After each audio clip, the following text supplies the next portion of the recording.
قال المؤلف الولي التقي الإمام محمد بن محمد الغزالي نفع الله به وبعلومه في الدارين آمين. أيها الولد, wahai anak, al ilmu bila amalin junun. Ilmu yang kalian miliki, yang kalian ketahui, tapi enggak diamalkan ilmunya itu, berarti orang itu gila. Sama kayak kita begawe punya uang. Uangnya itu cuma kita pegang aja, ikutin. Ini gila juga itu. Punya uang 5M, M-nya dipegang aja, nggak dibelanjain, nggak diberikan apa. Apa bedanya sama orang gila? Sama, ngaji ke sana sini, ilmu yang kita dapatkan nggak dipakai. Cuman, oh kayak itu kah? Oh rame kah? Oh iya kah? Nah, itu sama dengan orang gila. Al-ilmu yahtaju ilal amal. Ilmu harus diamalkan. Makanya ulama-ulama as-salafun as-salihun itu, terutama al-a'immatul arba'ah, Imam Syafi'i, Imam Maliki, Imam Ahmad, Abu Hanifah, yang pertama kali mereka kejar itu adalah burikal ilim, keberkahan daripada ilmu. Jadi mereka itu bukan sekedar belajar ilmu, tapi ilmu itu diamalkan, setelah diamalkan baru ada berkahnya. Jadi berkah itu yang dikejar oleh mereka daripada ilmu itu, bukan banyak-banyaknya ilmu. Bukan kita sekolah yang kita dapatkan, oh dapat ijazah. Bukan. Ijazah itu enggak penting. Yang paling penting adalah ilmu yang kita ketahui, kita praktekkan, kita pakai, itu yang penting. Karena ijazah itu enggak menjamin kepada kesuksesan kita. Yang menjamin adalah ilmu yang kita dapatkan, dipakai, diamalkan. Wal amal bi ghairi ilmin la yagun. Banyak ibadah tapi enggak punya ilmu ya percuma. Banyak duit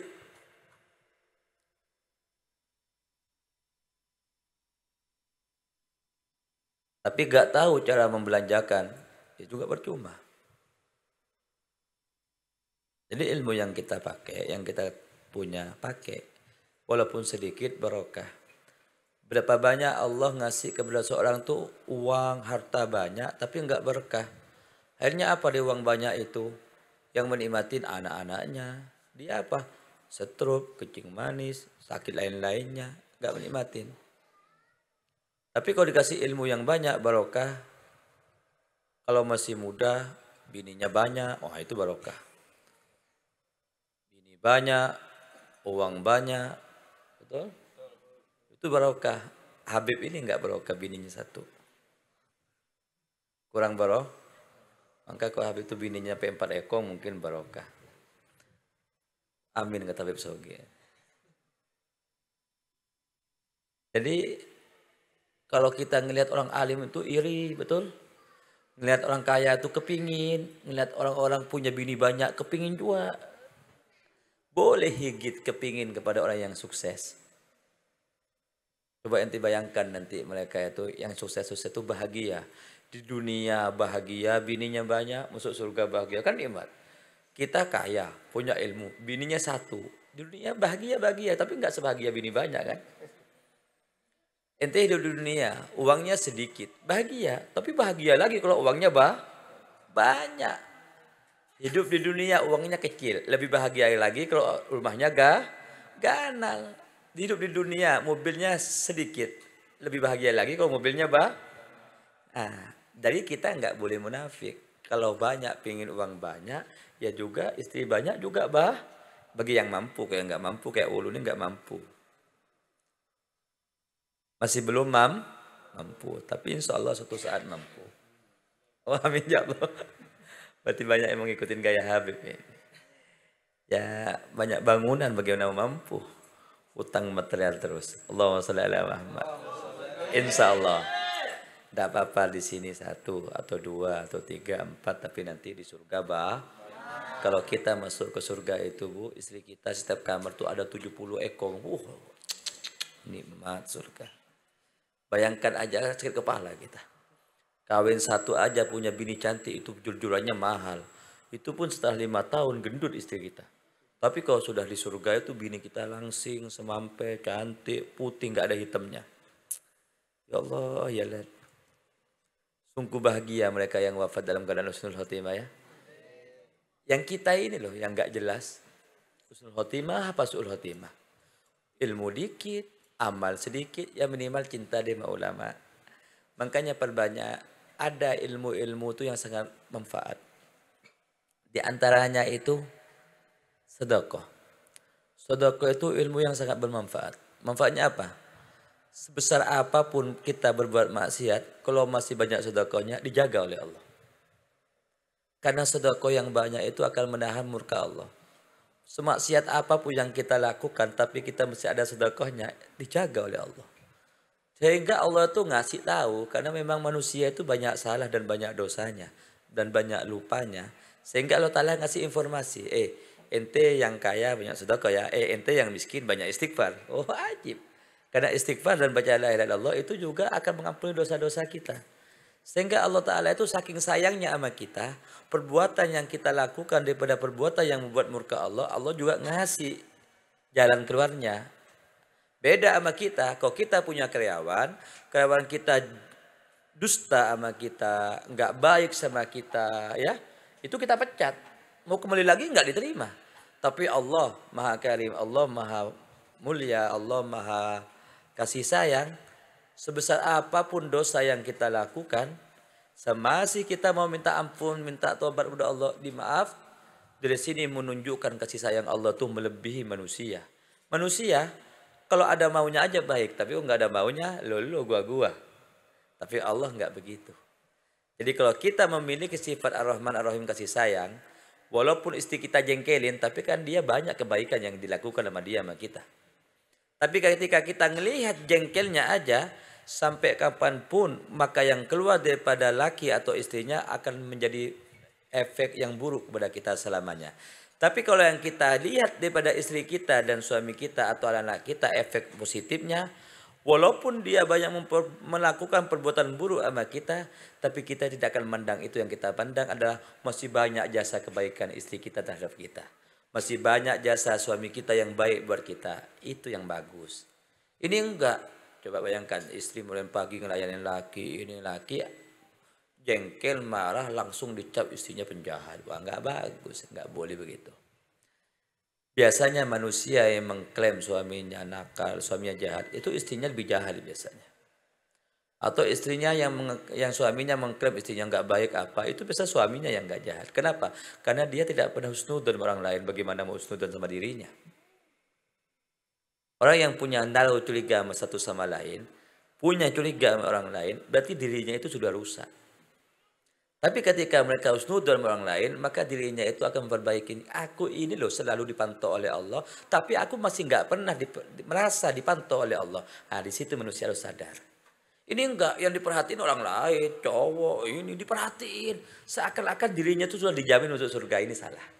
Tapi kalau kita sibuk, ya Allah, aku ini perbuatanku dipantau oleh Allah. Aku dilihat oleh Allah. Perbuatanku Allah tahu. Apakah Allah ridho dengan aku? Nah, ketika kita mikir semacam itu, efeknya nanti akan bahagia. Oh iya, membuat lakiku kawin dua gini kan bukan saya, kehendak Allah. Ya sudah deh, mungkin Allah akan ngasih yang baik buat kita. Wah, itu efeknya nanti. Tapi kok nggak boleh gini-gini, wah itu berarti perempuan itu rakus, tamak. Nggak boleh kayak gitu. Insya Allah semuanya berkah.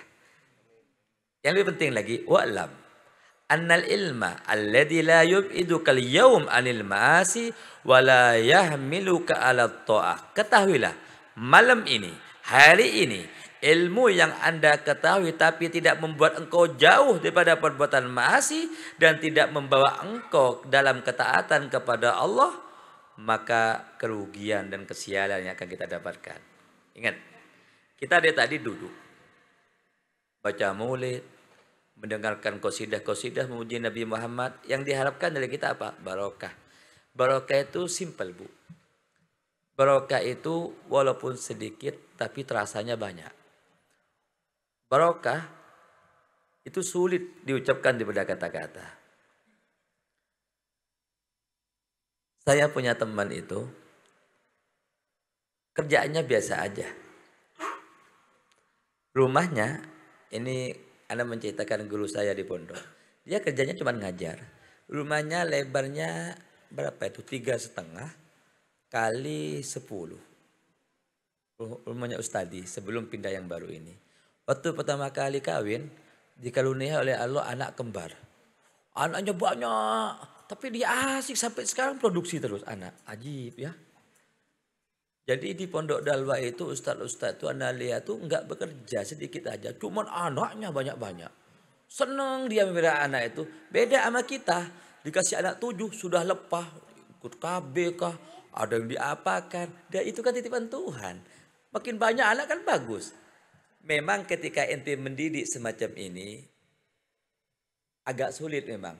Tapi nanti kalau anak ente sudah dewasa, sudah gede, pas misalnya anaknya kayak Habib misalnya, itu orang tua akan berterima kasih apa? Kemana-mana abahnya digendong, kemana-mana ibunya dirawat, dijaga, makannya disuapin. Di situ orang tua yang akan merasakan kebahagiaan daripada anaknya. Kalau anak mulai yang kecil sudah dikasih uang, dikerjakan tanpa ilmu agama, ya dia tak tahu. Kalau minta uang, ketika mau minta aja dia manja. Tapi gak punya ilmu, jangan mimpi dia akan bakti. Ini penting ilmu yang semacam ini. Coba renungkan oleh akal kita ya.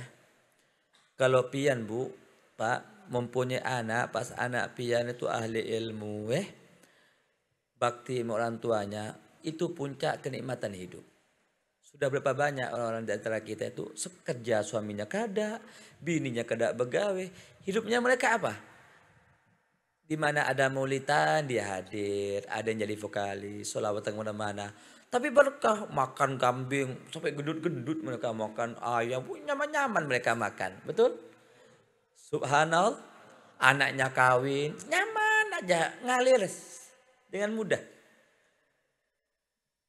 Kok bisa? Iya Allah Ta'ala itu maha kaya, maha karib. Karena dia istiqomah. Ada ustadz ngikutin Habib itu, dia pincang pakai tongkat. Cuman kehidupan dia selalu baca burdah, di mana-mana baca burdah, diundang orang baca burdah. Dapat bini titel sarjana, itu bininya sayang banget. Padahal dia komain pakai tongkat. Anak bingung bagaimana cara bikin anaknya. Ternyata lihe dia bikin anak. Hebat. Ada di klien tuh namanya, tidak tahu hidup pendaknya, Guru Ridwan. Guru Ridwan itu tidak punya kaki. Kakinya itu cacat, mulai kecil. Dia mondok di Bangil di Datuk Kelampian. Adik kelasnya Guru Sukumpul. Waktu dia mondok di situ, dia berdoa, ya Allah berikan aku istri yang cantik, yang tinggi, yang bisa begawe. Doanya itu aja. Subhanallah, ditakdir dia mempunyai bini orang Amunte, cantik, tinggi. Ketika guru ini mau ngajar, digendong sama bininya, dibawa di atas sepeda motornya, habis itu istrinya bawa dagangan cantik. Setelah ada datang ke rumahnya ngomong bahasa Arabnya enak sama Habib, apa kata dia? Habib, ana begini ini semuanya berkat istri saya. Oh, istrinya itu bikin kopi sambil goyang-goyang burit itu. Wallah, indah lalu ini. Subhanallah. Ana tidak bisa pikir. Padahal menurut akal cacat. Tapi kok bisa sayang? Lihe bikin anak banyak. Subhanallah. Ini Habib saya begini. Ana minta waktu mondok, ya Allah berikan istri cantik, solehah, tak kaya, tinggi. Itu istri saya Habib. Tinggi memang cantik. Orang Amunte. Itu dia dipanggil sayang. Langsung kejar nanti. Apa bi? Wallah manis. Kata-katanya apa bi? Gitu. Kita suaminya kaya apa kok jekel? Babi awas gitu. Yang romantis sama laki itu. Ini enggak, habis pulang begawe suaminya meminta, "Ma, gimana malam ini, Mbak? Jangan sekarang uyuh ulun." Wah, ini perempuan stres. Perempuan akhirnya kalau laki minta enggak dikasih oleh perempuan, maka lakinya itu wajib kawin lagi. Dan enggak dosa dianjurkan tuh, wajib pahala besar kalau dia kawin lagi. Kenapa? Ya salahnya bininya. Suami bini itu ngayain lah laki. Pas suami minta perempuannya oh yo nggak ngasih, wajib suaminya itu kawin lagi. Kalau nggak kawin lagi itu suami dosa besar itu. Dosa dia. Dosa. Allahumma sholli ala Muhammad. Paham ya? Itu pesan Habib. Jadi ibu-ibu jangan berani lawan lakinya biar berkah. Coba kalau lakinya itu walaupun kerjaannya penghasilannya sedikit ya, tapi dia himung, seneng menyambut lakinya dengan baik tanpa ngomel-ngomel, insya Allah yang sedikit itu jadi berkah. Yang kedua, la yub'idaka gadan an-nari jahannam wa idza lam ta'mal bi ilmi al-yawm wa lam tadarakil ayyam al-madiyah taqulu gadan yaumal qiyamah farji'na na'mal salihan. Ente kalau sudah tidak mengamalkan ilmunya, ilmu yang ente dapatkan tidak membawa ente untuk taat kepada Allah Subhanahu wa taala, maka ente hati-hati, neraka kebuka buat ente. Pas setelah masuk ke dalam neraka, kita kata, ya Allah, farjina na'man solehan. Ya Allah, kau begitu kembalikan aku ke dunia. Aku ingin beramal soleh. Apa kata Allah? Fayughal, ya ahmak anta min huna taji. Wahai bodoh, ente dulu di dunia ngapain kok sekarang minta kembali ke dunia lagi? Tidak bisa. Penyesalan an-nadam ba'dal fi. Penyesalan itu setelah dilakukan. Sebelum meninggal dunia, perbanyak amal baik, taat. Walaupun penghasilan sedikit, jangan tinggalkan sholat. Maksiat paling besar bukan berzina. Maksiat paling besar bukan mabuk. Maksiat paling besar bukan judi. Maksiat paling besar adalah meninggalkan sholat dengan sengaja. Ketika manusia meninggalkan sholat dengan sengaja, secara otomatis dia sudah putus hubungan dengan Allah Subhanahu wa taala, maka tobat dan tinggalin sholat. Insya Allah ketika manusia tidak meninggalkan sholat, sesusah apapun dia akan dikasih ketenangan dan berkah rezekinya. Tapi orang sekarang kan santai dengarkan sholat. Ya itu begitu, kurang berkah akhirnya. Coba jangan tinggalin sholat, insya Allah berkah. Pesan Habib, sesibuk apapun jangan tinggalin sholat. Karena sholat adalah identitas kita dengan Allah. Sholat itu kartu keluarga kita, KTP kita. Kalau kita mau keluar negeri tidak ada KTP-nya yang nggak diterima. Begitu juga sholat itu adalah awalu amalin yuhasabu indallah as-salah. Wa idza qubila shalah qubila jami'ul amal. Amalan yang paling dihisap nanti, pertama kali amalan yang dihisap oleh Allah Subhanahu wa taala salat. Kalau apabila salatnya diterima oleh Allah Subhanahu wa taala, maka semua amalan akan diterima. Artinya kemaksiatan yang terjadi di muka bumi ini, bencana yang terjadi di muka bumi ini bukan banyaknya majelis, bukan. Mereka orang muslim, iya. Mereka hadir pengajian, iya. Cuma mereka dengan santainya meninggalkan sholat. Itu yang sudah diwanti-wanti oleh Allah Subhanahu wa taala. Nanti manusia akan melalaikan sholat, akan mudah meninggalkan sholat. Kalau itu sudah dilakukan oleh setiap manusia, bakal itu sudah menyebar nanti kepada orang yang punya ilmu juga akan lalai dengan sholatnya. Maka musibah bertubi-tubi. Musibah itu terjadi bukan banyaknya maksiat. Karena musibah yang terjadi, karena mereka sudah enggak milikin Tuhan lagi, mereka sudah enggak mohon kepada Allah lagi, mereka sudah tidak dekat lagi dengan Allah, sehingga Allah fahalla alaihim al-bala, Allah Ta'ala turunkan kepada mereka al-bala, musibah. Ketika musibah itu turun, al-bala yaum, yang ahli sholat pun kena, semuanya akan kena. Musibah yang paling parah adalah apabila kita mendapatkan di dalam keluarga kita tidak ada yang ahli ilmunya, tidak ada yang alimnya. Kata Imam Syafi'i, sungguh sial apabila dalam keluarga itu enggak ada yang soleh dan soleha. Oleh sebab itu minta, mohon kepada Allah, mudah-mudahan Allah menganugerahkan kepada keluarga kita keturunan yang soleh dan soleha, atau menantu yang soleh dan soleha. Ente akan hidup bahagia nanti apabila ada di dalam rumah tangga Anda ada yang soleh, yang bakti orang tuanya. Baru orang tua itu akan merasakan nikmat yang hakiki apabila mendapatkan anaknya tahu cara berbakti sama orang tua. Coba anak-anak renungkan, orang tua itu ngirimi uang sama anaknya supaya anaknya pintar, supaya anaknya punya ilmu. Tapi anaknya dalam pondok hanya memanfaatkan uangnya aja, tapi tidak memanfaatkan ilmu yang dia dapatkan, tidak mau memakai ilmu yang dia dapatkan. Maka orang tua walaupun sayang kepada anak pasti kecewa hati kecilnya. Yang dia banggakan, yang dia harapkan anaknya supaya menjadi anak yang bermanfaat, ternyata tidak. Itulah yang akan membuat orang tua menangis dan menangis hatinya, dan akan merasa rugi di hadapan Allah Subhanahu wa taala, merasa tidak pantas lagi. Coba waktu orang tua saya mendidik anak-anaknya itu, bagaimana mendidik anaknya itu? Memang seakan-akan ekstrim, tapi dia sudah menggadaikan kepada Allah Subhanahu wa taala. Tapi saat ini orang-orang tua saya pasti bahagia dengan anak-anaknya. Anak-anaknya semuanya ahli ilmu, anak-anaknya semuanya selalu ngirimin Fatihah kepada abahnya setiap hari dan setiap saat. Itulah keberuntungan. Mudah-mudahan anak-anak kita juga semacam itu. Mudah-mudahan anak-anak kita dikasihkan ilmu yang bermanfaat oleh Allah Subhanahu wa taala. Amin ya rabbal alamin. Yang penting lagi, kepada anak-anak yang hadir pengajian kecil-kecil, selalulah ente orang minta doa kepada ibu dan bapaknya, dan gunakan karena akhlak utama. Ketika ente diridhoi oleh Allah karena membuat hati kedua orang tua senang, maka semua urusan ente akan dimudahkan oleh Allah. Tapi ketika anak tidak membuat bahagia ridho kedua orang tuanya, maka ilmu yang akan masuk ke dalam hatinya sulit. Ingat ya anak-anak ya. Ridhonya Allah tergantung ridhonya kedua orang tua.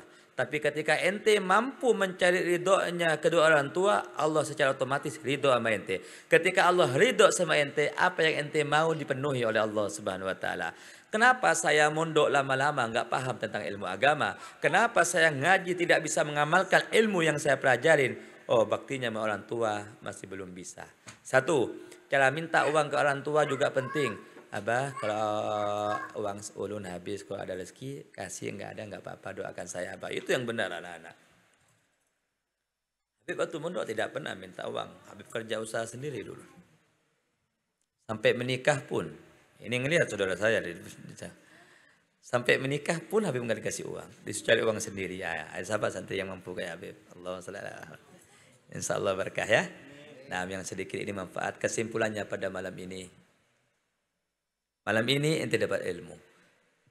Bawalah ilmu itu untuk taat. Jangan sampai disalahgunakan. Ketika ente ilmu yang didapatkan diamalkan, baru ente akan dibuka oleh Allah hatinya cahaya. Nanti ente hidupnya akan tenang. Oh, makmur ente hidup. Tujuannya hanya untuk Allah. Yang kedua, jangan tinggalin sholat. Jangan tinggalin sholat. Jangan tinggalin sholat. Karena sholat itu paku. Paku alam. Bukan gunung paku alam, sholat. Ke orang semuanya sholat, aman. Ingat, waktu Sayyidina Umar menjadi pemimpin, jadi raja, ada satu kampung kena gempa. Itu Sayyidina Umar datang kepada kampung itu nanyakan, pertama kali yang keluar daripada presiden itu apa? Berapa orang yang janda, berapa orang yang mati? Tidak. Pertama kali yang ditanyakan Sayyidina Umar apa? Maksiat apa yang dilakukan oleh kampung ini?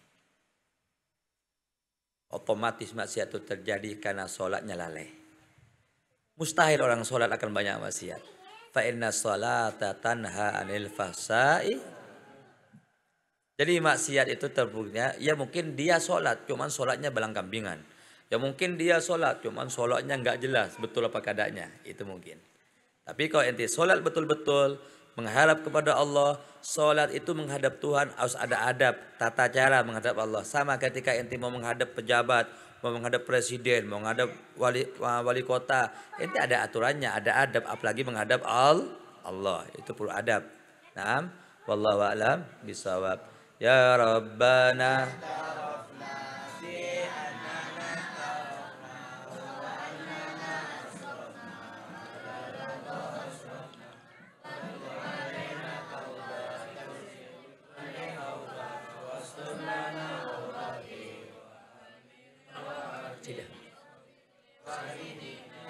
Sidah.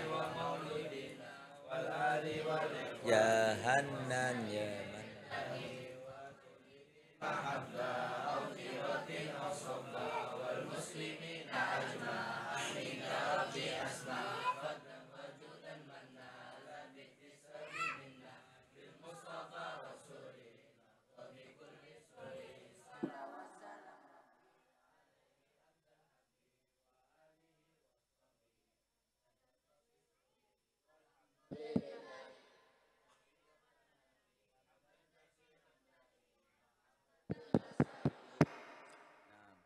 di Binuang malam minggu depan itu sekampung kerja bakti gunung di Babat. Jadi acaranya kita di atas gunung. Allahumma sholli ala Muhammad. Insya Allah di Binuang. Yang mau ikut bisa datang kepada Habib. Habib menyiapkan 30 mobil insya Allah. Naam, Allahumma sholli ala Muhammad ya Hannan. يا حنان يا منان يا قديم الإحسان بحر جودك مليان جد لنا بالغفران جد لنا بالغفران يا حنان يا قديم الإحسان ذك مليان جد لنا بالغفران dengan zikir bareng memuji nama Tuhan di Al-Khuluqul Hasan curahkan keberkahan ya Hannan ya Mannan يا قديم الإحسان اخرجوا ذك مليان جدنا بالغفران جدنا بالغفران semua orang yang hadir dosanya akan terlebur berkat salawat dan zikir selamat dari siksa kubur selamat dari siksa kubur semua orang yang hadir dosanya akan terlebur berkat salawat dan zikir selamat dari siksa kubur selamat dari siksa kubur ya حنان يا منان يا قديم الإحسان المخرج ذك مليان جد لنا بالغفران جد لنا بالغفران muslimin muslimat kalau kalian mau selamat perbanyak beramal taat ikuti ajaran Muhammad ikuti ajaran Muhammad ya حنان يا منان يا قديم الإحسان بخر جودك مليان جد لنا بالغفران جد لنا بالغفران banyak orang lupa tentang aturan agama maulid dibilang bid'ah padahal penuh barokah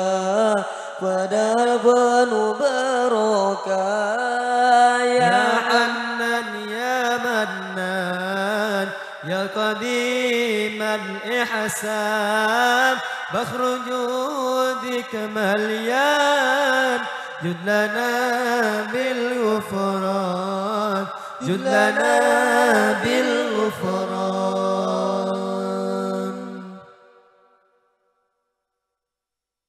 اللهم صل وسلم